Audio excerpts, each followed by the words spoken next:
11절까지 이렇게 교독했는데 우리는 원래 있었던 11절까지 함께 교독하겠습니다. 제가 먼저 읽겠습니다. 오라 우리가 여호와께 노래하며 우리의 구원의 반석을 향하여 즐거이 외치자.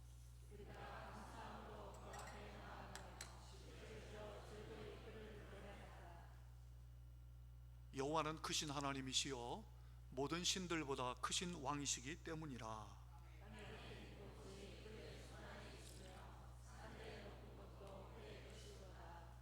바다도 그의 것이라 그가 만드셨고 육지도 그의 손이 지으셨도다.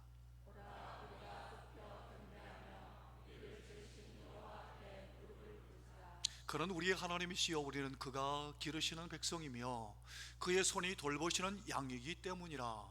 너희가 오늘 그의 음성을 듣거든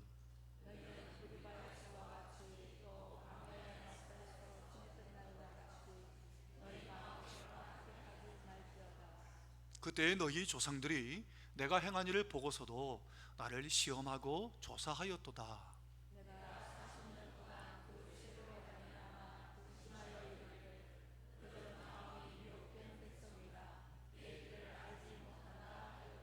(11절) 11절 함께 읽겠습니다. 그러므로 내가 노하여 맹세하기를 그들은 내 안식에 들어오지 못하리라 하였도다.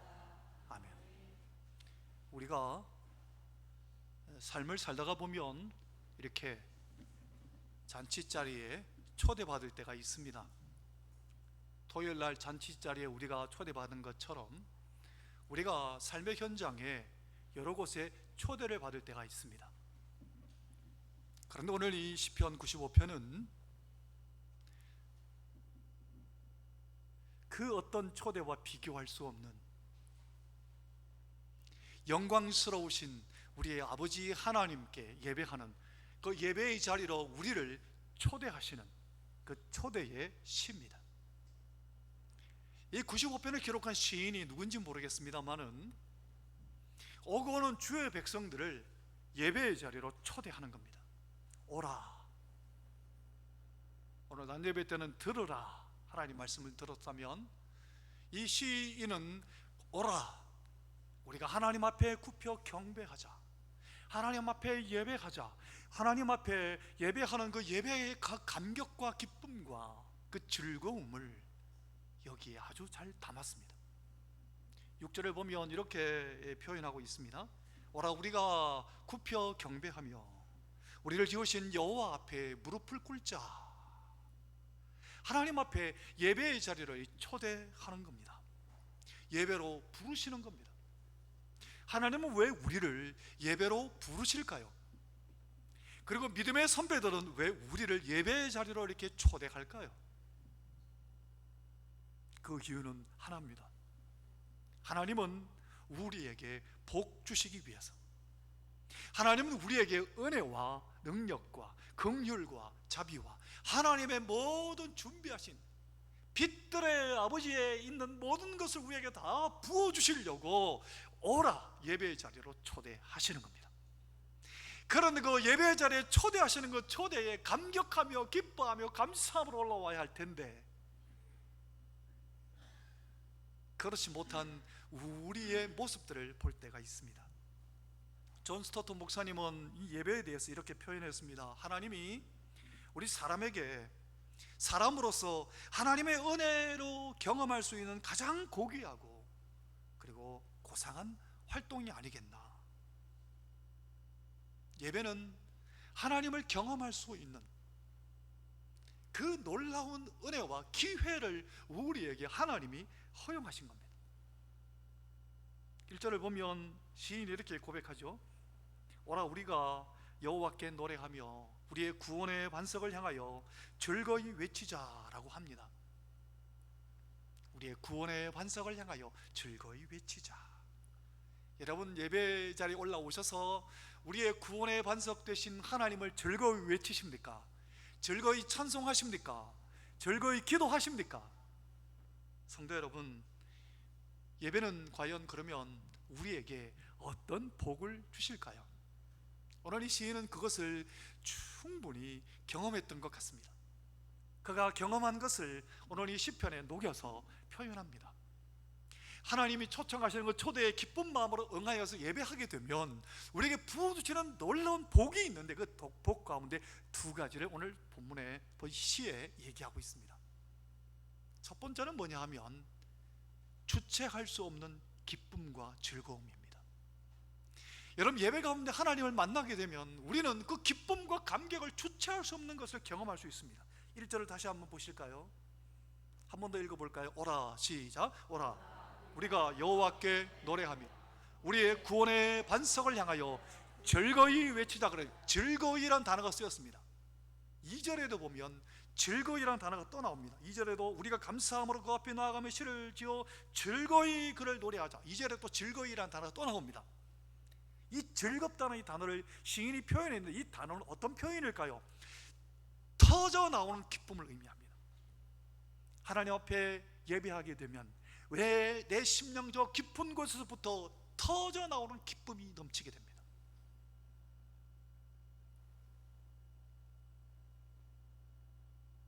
기쁨이 내 속에서 샘솟듯 솟아나는 겁니다. 샘솟는 기쁨, 내게 샘솟는 기쁨. 이게 처음에 우리 초대교회 때 많이 불렀던 찬송들 아닙니까? 샘솟는 기쁨이, 예배를 통해서 하나님 만나게 되면 내 속에 샘솟는 기쁨이 터져 나오는 겁니다. 주체할 수가 없습니다. 그거를 여러분, 오늘도 우리가 예배하는 가운데 이 터져 나오는 기쁨이, 주체할 수 없는 기쁨이 여러분에게 넘쳐나시기를 축원합니다. 이게 예배의 능력입니다. 여러분, 이 기쁨을 우리가 경험할 수 있는 이유가 뭘까요? 우리가 만나는 하나님 때문입니다. 그 하나님이 어떤 분인 줄 알면 우리는 이 기쁨이 어떻게 해서 넘쳐나는지 알 수 있습니다. 첫 번째는, 하나님은 어떤 분입니까? 하나님은 우리를 지으신 분입니다. 자, 오늘 시인이 오늘 그걸 이야기합니다. 4절 5절을 볼까요? 이렇게 표현합니다. 함께 읽어볼까요? 땅에, 시작. 땅의 깊은 곳이 그의 손 안에 있으며 산들의 높은 것도 그의 것이로다. 바다도 그의 것이라. 그가 만드셨고 육지도 그의 손이 지으셨도다. 우리도 그분이 창조하지 않으셨습니까? 여러분, 우리를 창조하신 그 하나님을 만나는데 어찌 기쁘지 않을 수 있겠습니까? 그 기대와 감격. 지난번에 2006년도였습니다. 토리노 동계올림픽 미국 대표로 출전하던 한국인이 있었습니다.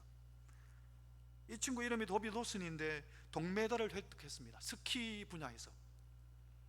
어떻게 해서 그런 일이 일어났는가 하면 1981년도에 부산의 범일동 중앙시장에서 인파에 밀려서 그만 미아가 되었습니다. 1982년도에 미국 콜로라도의 백인 가정에 입양이 된 겁니다. 그러니까 2006년에 토리노 동계올림픽에 참여했는데, 이 사람이 동메달을 따고 그 다음 해에 2007년에 2월 달에 한국에 왔습니다. 한국에 와서 유전자 검사를 하고 자기의 아버지가 누군지, 어머니가 누군지를 찾았습니다. 그래서 아버지를 대면하기 직전에, 생부를 만나기 직전에 자신의 심경을 이렇게 표현했습니다. 부모를 찾는 것이 자신의 인생에 풀어야 할 중요한 숙제였다고. 대면하는 그 순간 떠올릴 때마다 자기는 날마다 잠을 설쳤다고, 너무 설레어서. 도비 도슨 얘기를 제가 왜 했을까요? 육체의 생부를 만나는 것도 그렇게 설레고 잠을 설치는데, 내 육체를 만드실 뿐만 아니라 내 영혼을 만드셨고 나를 창조하신 그 창조주 하나님을 만나는데 어떻게 설레이지 않습니까? 예배를 만나러, 예배를 통해서 예배를 드리러 올 때부터 벌써 하나님 만난다는 그 감격에 설레이는 마음으로 올라오셔야 하는 겁니다. 그게 진짜 예배자인 겁니다. 그럴 때 하나님 만났을 때 그 마음, 그 하나님 만난 그 기쁨이 얼마나 크겠습니까? 뿐만 아니라 하나님은 우리를 구원하셨죠.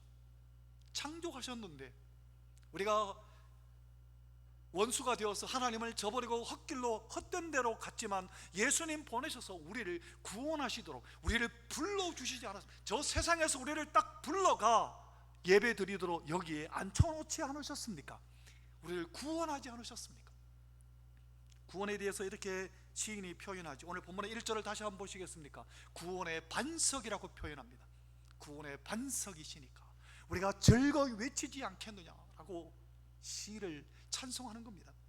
여러분, 이것을 잘 표현한 시인이 있는데 시편 40편에 한번 볼까요? 시편 40편 2절에 보면 이렇게 시인이 고백합니다. 함께 읽어봅시다. 크게. 나를 시작. 나를 기가 막힐 웅덩이와 수렁에서 끌어올리시고 내 발을 반석 위에 두사 내 걸음을 견고하게 하셨도다. 내 발을 반석 위에 두사 내 걸음을 견고하게 하셨도다. 우리의 구원의 반석이신 그분이 내 걸음을 견고하게 하셨다고. 나를 구원하기 위해서 십자가 지신 그분이 내 반석이 되시고 생명 주신 그 예수님이 나를 구원하시고 구원의 반석 되신 그 예수님을 내가 예배를 통해 만나게 되는데 어찌 기쁘지 않겠습니까? 그 예수님의 만난 그 기쁨을 이렇게 찬송하는 겁니다. 구원의 반석 되신 예수의 이름을 소리 높여 찬송하네. 예수 이름 한번 불러볼까요? 시작. 예수 이름 높이세 능력의 그 이름 예수 이름 높이세 구원의 그 이름 예수 이름을 부르는 자 예수 이름을 믿는 자 예수 이름 앞에 나오는 자 복이 있도다. 할렐루야. 그렇습니다. 예수님이 우리의 구원의 반석이신 거예요. 구원의 반석이신 예수의 이름을 소리 높여 찬송하네. 이 찬송을 예수님이 나의 구원의 반석이신 거예요. 그 예수님을 찬송하며 예수 이름을 높이는 것, 이것이 예배요, 이것이 찬송인 겁니다. 사랑하는 성도 여러분이요, 구원의 반석 되신 그 예수 그리스도의 이름, 나를 창조하신 아버지 하나님의 그 놀라우신 은혜, 이 하나님과 예수 그리스도를 만나는 그 만남의 그 감격으로 인하여 오늘 우리 가운데 그분들을 만남으로 기쁨이 충만하시기를, 여러분 기쁨과 감격이 터져 나오시기를 예수님 이름으로 축원합니다. 그 다음 두 번째, 여러분 예배를 초청하면서 예배를 통해서 우리가 하나님께로부터 입는 복이 두 번째가 뭐냐면 하나님의 음성을 듣고 살아갈 수 있다고 말합니다. 많은 믿음의 선배들이 개인적인 기도를 통해 갖고 하나님 만나는 경우들도 있습니다. 그러나 성경을 창세기부터 계시록까지 쭉 연구를 해보면 거의 많은 대부분이 믿음의 선배들이 예배 드리는 가운데 하나님의 음성을 듣습니다. 사도행전 13장에도 보면, 예를 들어 보면 사도행전 13장에 안디옥 교회가 다 모여 예배하는 중에 하나님이 그들에게 깨닫게 하셨습니다. 바나바와 바울을 따로 세워서 선교하라고 하나님 그 마음을 예배하는 중에 그 성도들의 마음속에 부어주신 겁니다. 하나님은 예배를 통해서 우리에게 말씀하십니다. 하나님 음성을 들려주십니다. 예배의 축복은 여러분 축도와 더불어 끝나는 게 아닙니다. 하나님의 음성을 들은 하나님의 백성들이 이 세상에서 하나님의 그 음성대로 순종하며 살아가도록 이끄시고 인도하여 가시는 겁니다.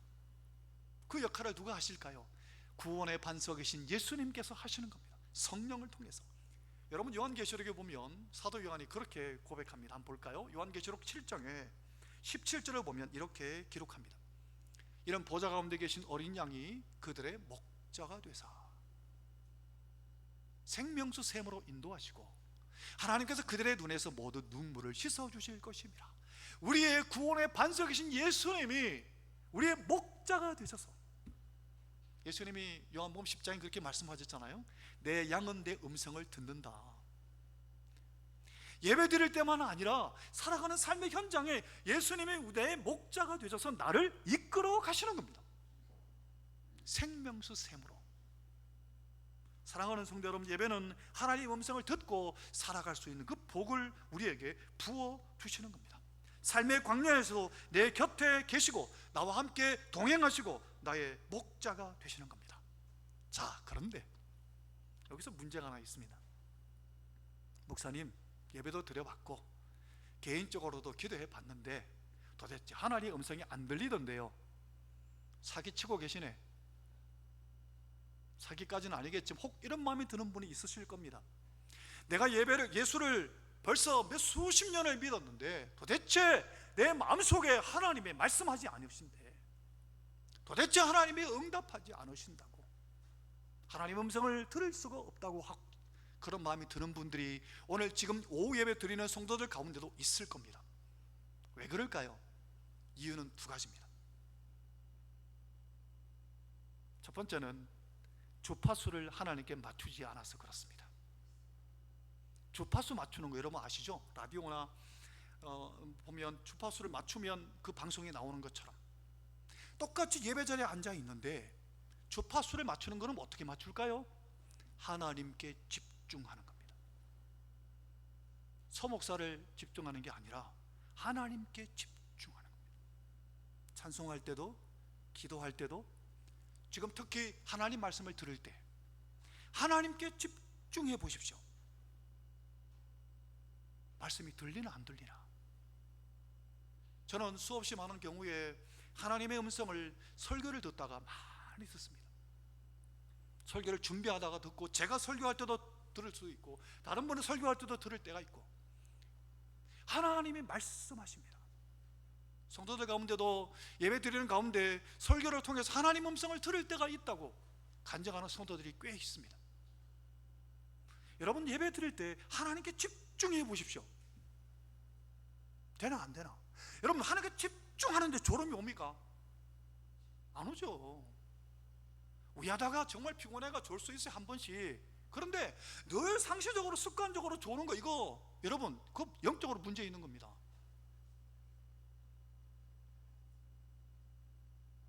하나님께 집중해 보십시오. 성도 여러분, 달라스 윌라드라는 미국 철학자는 그런 얘기를 했어요. 우리가 예배에 온전히 집중하지 않기 때문에 수없이 많은 전파가 있지만 우리가 들을 수 없는 것은 영의 주파가 하나님과 접촉할 수 없기 때문에, 여러분, 하나님께 집중하면 하나님의 음성이 들립니다. 더 중요한 두 번째가 있습니다. 한번 볼까요? 오늘 시인이 그걸 이야기했습니다. 하나님의 음성을 듣지 못하는 경우가 있는데 그걸 염려하며 기록한 부분이 뒷부분입니다. 7절 8절을 볼까요? 같이 한번 읽어보겠습니다. 그는 우리의 하나님이시요, 시작. 그는 우리의 하나님이시요, 우리는 그가 기르시는 백성이며 너희가 오늘 그의 음성을 듣거든. 8절. 너희는 무리바에서와 같이 또 광야의 마사에서 지냈던 날과 같이 너희 마음을 완악하게 하지 말지어다. 하나님의 음성을 들을 때 내 마음이 강팍하고 완악해져 있으면 아무리 하나님 말씀하셔도 안 들리는 겁니다. 사랑하는 성도 여러분, 제가 참 간곡하게 부탁드리는 게 하나 있는데요, 하나님의 말씀이 아니고는 나를 고칠 수 있는 방법이 이 세상에 없습니다. 누가 나를 고치겠습니까? 아버지가 고칩니까? 마누라가 고칩니까? 자식이 고칩니까? 하나님의 음성이 아니고는 나를 하나님의 사람으로 고쳐낼 수 있는 것은 이 세상에 없습니다. 아무리 잔소리해 보십시오. 남편이 고치나 안 고칩니다. 아무리 잔소리해 보세요. 자식이 고치나 안 고칩니다. 하나님이 만나주셔야 됩니다. 그런데 하나님의 음성을 못 들으면 그럼 하나님조차도 못 고치니 어떻게 하면 좋겠습니까? 그러다 지옥 가면 왜 하겠습니까? 정말 저는 안타까운 마음이 너무 커요. 예배 드릴 때마다 제가 차라리 설교자가 아니라 예배자로 앉아갖고 같이 예배 드리고 싶어요. 예배에 집중하지 못하는 분들 끌어안다가 잡아놓고, 이 새끼 야 앉아봐, 야 지금 예배 시간에 전화하러 나가고 뭐야 지금 이거 이래갖고 그러고 싶은 마음이 이렇게 큰데 못 그러잖아요. 그러면 저 쫓겨날 거 아닙니까?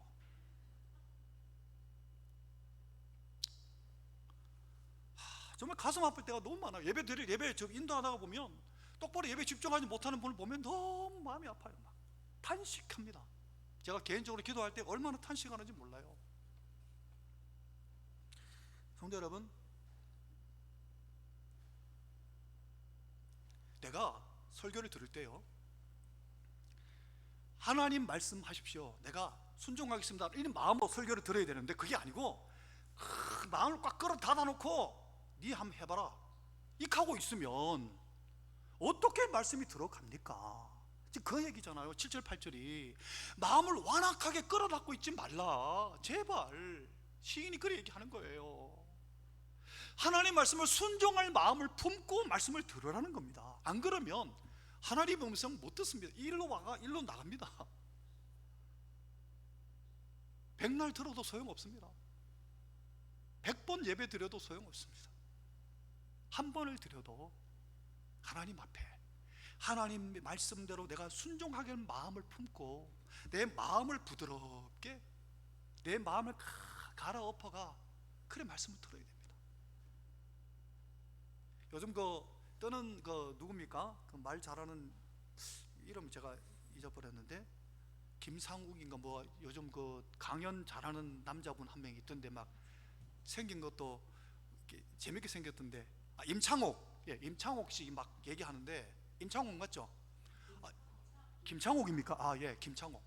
이분이 강연하는 거 보면 얼마나 재밌게 하는지 막 저도 막 배꼽 잡고 보는데, 그분이 아마 크리스찬인 것 같아요. 어떤 강연 뒤에 이런 얘기를 하더라고요. 여러분 어떤 종교를 믿든지 간에 여러분의 마음을 갈아엎으십시오. 여러분 그래야 들을 수 있어요. 그러면서 얘기하더라고요. 여러분 강연조차도 마음을 갈아엎어서 들어야 되는데 우리는 잘 안 들으려 하거든요. 부부지간에도 자녀들과의 관계 속에서 잘 안 듣습니다. 내 말만 자꾸 하지 잘 안 들어요. 저도 그렇더라고요. 그런데 하나님 말씀 앞에 설 때는 들어야죠. 그래야 들리죠, 마음에. 그래야 내가 소망이 있죠. 하나님 나를 고칠 거니까. 여기 안 부족하고 그런 사람 누가 있습니까? 다 부족합니다만은, 그러나 하나님의 손을 대시고 고치는 사람 좀 낫죠. 그러면서 하나님 나를 고쳐 가시는 거 아닙니까? 그럼 하나님께 소망이 있으신 거예요, 우리에게. 여러분 예를 한번 들어볼게요. 오늘 본문에 보면 예를 들고 있어요. 10절 11절 보실까요? 10편 마지막에 왜 10절 11절 기록했을까? 여러분 잘 볼까요? 같이 읽어봅시다. 시작. 내가 40년 동안 그 세대로 말미암아 근심하여 이르기를 그들은 마음이 미혹된 백성이라 내 길을 알지 못한다 하였도다. 11절 그러므로 내가 노하여 맹세하기를 그들은. 성도 여러분, 이 얼마나 안타까운 일입니까? 200만이 애굽에서 나왔습니다. 그런데 200만 가운데 20세 이상만 볼까요? 20세 이상 남자들이 60만이었습니다. 60만 가운데 딱 3사람만 구원받았습니다. 모세, 여호수아, 갈렙. 애굽에서 나온 20세 이상의 남자들 가운데 다 광야에서 죽었습니다. 광야에 가나안 들어간 사람 딱 3사람입니다. 모세는 안 들어가 미리 하나님 데려갔지만 여호수아, 갈렙 2사람밖에 없습니다. 왜 그들은 다 멸망했을까요? 그들이 하나님 말씀을 완고하게, 하나님 말씀 부드럽게 안 들었기 때문에. 이 지금 성경이 말씀하시잖아요. 마음이 미혹된 백성이라 그들이 광야에 다 멸망했도다. 여러분 교회에 출석한 사람이 억수로 많아도 전 세계 여러분 저는 그 통계를 안 넣었으면 좋겠던데 로마 카톨릭까지 25억이랍니다. 예수 믿는 사람이 25억이랍니다. 80억 가운데. 그런데 그 중에 얼마나 수없이 많은 사람이 구원받지 못하겠습니까? 여러분 오늘 우리가 함께 예배 드리고 있는데 우리 교회 일광의 성도들이 숫자가 많든 적든 간에 우리 교회에 출석하며 예배하는 성도들은 다, 제가 새벽마다 321명을 손꼽아 기도하는데 이분들이 전부 다 이 구원의 은혜를 받으시기를 축원합니다. 그러려면 이 광야의 사람들하고 다르게 우리가 살아야 될 거 아닙니까? 그래가 하나님이 준비하신 게 민수기 신명기를 자세하게 기록하고, 그것도 부족해서 고린도전서에 보면 이걸 이렇게 기록하셨습니다. 한번 볼까요? 고린도전서 10장. 오늘 이 마지막에 10절 11절을 주석한 성경이 고린도전서 10장입니다 10장 전체를 나중에 한번 읽어보십시오. 꼭 읽어보십시오. 제가 그냥 그 중에 몇 구절만 예를 들어 설명하고 말씀을 마치겠습니다. 2절을 보면 지금 앞에 띄웠습니다. 모세에게 속하여 다 구름과 바다에서 세례를 받고 그랬어요. 이게 무슨 얘기인가 하면, 홍해를 건넌 사람은 다 세례 받았단 말입니다. 사도 바울이 성경 구약을 깊이 연구해서 깨달은 게 뭐냐 하면, 홍해 바다를 건넌 사람은 다 세례 받은 걸로 해석한 겁니다. 여러분, 우리 세례 다 받으셨잖아요. 홍해 바다를 건너므로 세례를 다 받았는데, 그 다음에 볼까요? 5절에 보면, 그러나 그들의 다수를 하나님이 기뻐하지 아니하셨으므로 그들이 광야에서 멸망을 받았느니라. 60만이 광야에서 다 멸망받았고 여호수아와 갈렙만 구원받아서 가나안에 들어간 겁니다. 여러분, 이게 성경에 실제로 기록된 겁니다. 성경의 역사입니다. 그런데 이걸 이야기하시면서 하시는 말씀이 11절 볼까요? 그들에게 일어난, 같이 읽어봅시다. 그들에게, 시작. 그들에게 일어난 이런 일은 본보기가 되고 또한 말세를 만난 우리를 깨우치기 위하여 기록되었느니라. 이 구절 그대로 놔둬보세요. 민수기를 그렇게 자세하게 기록하신 이유는 우리에게 본보기가 되려고. 누구에게요? 말세를 만난 우리를 깨우치기 위하여. 여기 말세는 언제를 가리킬까요? 지금 이때일까요? 말세는 언제냐? 자기 생각, 자기 감정을 믿을 때, 자기 생각만 옳고 자기 감정만 옳다고 믿는 그 세대, 그게 말세입니다. 내 생각만 맑고 내 생각, 내 감정만 옳다고 생각하는 사람, 그러한 시대를 살아가는 사람, 그게 말세입니다. 말세를 만난 우리를 깨우치기 위해서 뭐를요? 민수기, 신명기, 창세기, 출애굽기, 레위기, 민수기, 신명기를 기록하신 겁니다. 본보기가 되려고. 그러면서 그 안에 있는 이야기를 보면, 그들이 그렇게 한 것처럼 우리는 그렇게 살지 말자 한 게 딱 세 가지가 나옵니다. 첫 번째는 우상숭배입니다. 두 번째는 음행입니다. 세 번째는 뭘까요? 원망입니다. 사랑하는 성도 여러분, 사도 바울을 통해 하나님 말씀하시기를 우리는 그들처럼 우상숭배하지 말자 이렇게 얘기합니다. 또 우리는 그들처럼 음행하지 말자, 우리는 그들처럼 원망하지 말자 이렇게 얘기합니다. 세 가지를 얘기합니다. 그럼 우상숭배 대신에 뭘까요? 하나님을 바르게 예배하자 이 말입니다. 우상숭배하지 말고 하나님만 섬깁시다. 음행하지 말자가 뭡니까? 거룩하게 삽시다 이 말이잖아요. 원망하지 말자가 뭡니까? 감사하며 삽시다. 사랑하는 성도 여러분, 구약의 광야의 사람들이 다 멸망에 빠졌던 이유가 세 가지입니다. 우상, 음행, 원망입니다. 우리는 그 반대로 살아야 된다 이 말이죠. 어떻게 살아야 됩니까? 하나님만 예배하고 거룩하고, 세 번째 뭐죠? 감사하며 사는 겁니다. 하나님만 예배하며, 내 뜻은 이것이니 너희의 거룩함이라고 말씀하지 않으셨습니까? 우리는 세상과 다르게 거룩하게 살아야 합니다. 내 아내 외에, 내 남편 외에 거룩하게 살아야 합니다. 혹시 잘못했던 것은 철저하게 회개하고 끊어내버려요. 거룩하게 사셔야 합니다. 뿐만 아니라 원망 대신에 감사하며 사셔야 됩니다.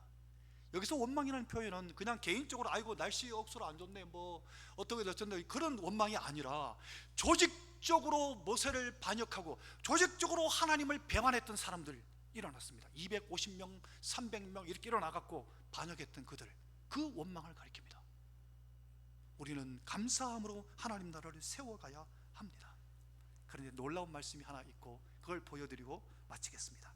고린도전서 10장에 사도 바울이 간곡하게 준비한 성경 구절이 있습니다. 그게 4절입니다. 같이 한번 읽어볼까요? 다 같은, 시작. 다 같은 신령한 음료를 마셨으니 이는 그 반성은 곧 그리스도시다. 여러분, 이 구절을 보십시오. 이스라엘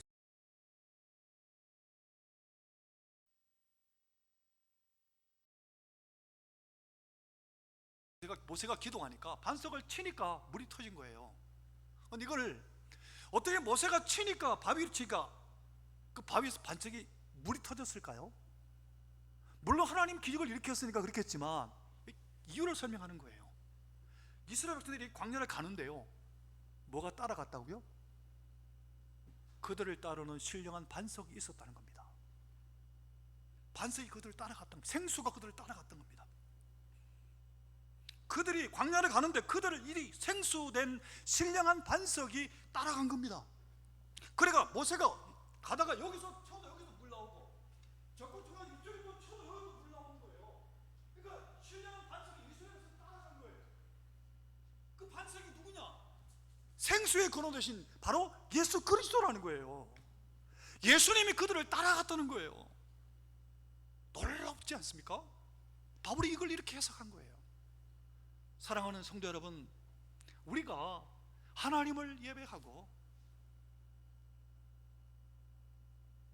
예수 그리스도의 보혈을 뿌리고 덮으시고 하나님 눈앞에서 내가 예배하며 하나님의 사랑을 주목하며 예배하면 성령을 보내셔서 우리에게 성령의 생수를 공급하십니다. 누구를 통해? 누가요?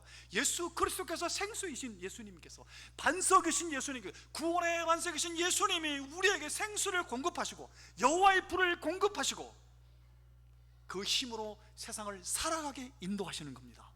이게 예배의 능력입니다. 예배를 드릴 때마다 이 예배의 감격이 터져 나오며 하나님 말씀대로 내가 순종할 마음으로 하나님 말씀을 들으셔서 그 말씀대로 순종하며 이 인생길을 걸어가면 주님이 내 인생의 삶의 반석 되셔서 목마르고 갈급하고 힘들 때 생수가 되어주시고 생수의 반석이 터지게 하시고 우리의 삶의 모든 문제를 해결해 주시는 겁니다. 이게 예배의 능력이니 사랑하는 성도 여러분이요, 시편 95편의 기자가 고백한 것 같이 이 예배의 능력을 경험하고 누리며 살아가시기를 예수님 이름으로 축원합니다. 기도하겠습니다. 기도하실 때 성도 여러분, 예배에 성공하면 인생이 성공할 됩니다. 예배의 우선순위를 두고 평생의 길을 걸어갑시다. 영과 진리로 예배합시다. 성령으로 진리 예수 그리스도로 예배합시다. 기쁨으로 주를